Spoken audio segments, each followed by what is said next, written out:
زما قدرمن او عزتمند ورونو کې یو انسان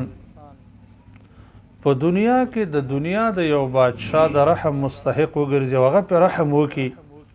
یقیني چې د بادشاه سره خو ډېرې خزانې وي د وزیر گورنر سره خو ډېرې خزانې وي نو د هغې خزانو نه به دته ډېر نعمتونه ورکړی شي خو که یو انسان د بادشاهانو بادشاه د رحم مستحق وګرځي د بادشاهانو بادشاه د رحم چې هغه د ټولو خزانو مالک دی د رزقونو خزانې د هغه سره دي د عزت خزانې د هغه سره دي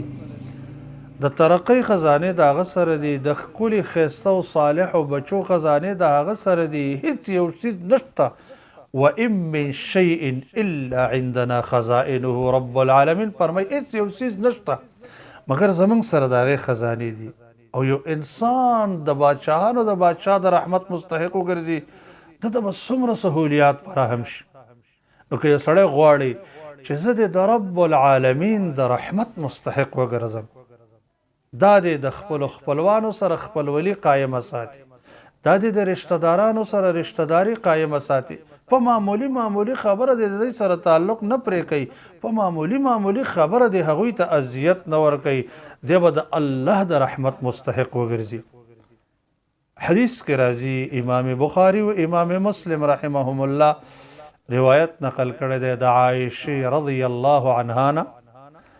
هغه فرمایي چې رسول الله صلی الله علیه وسلم فرمایي الرحم معلقة بالعرش تقول من وصلني وصله الله ومن قطعني قطعه الله رشتہ داری دا عرش پورې نښتې ده او دا دعا کوي او دا آواز کوي چې چا زه پیوسته کړم الله به د خپل رحمت سره پیوسته کوي او چې چا زه پرې کړم الله به د خپل رحمت نه پرې په بل روایت کې همداسې راغلی ده چې الله رب العالمین ورته وفرمایل چې ای رشته دارۍ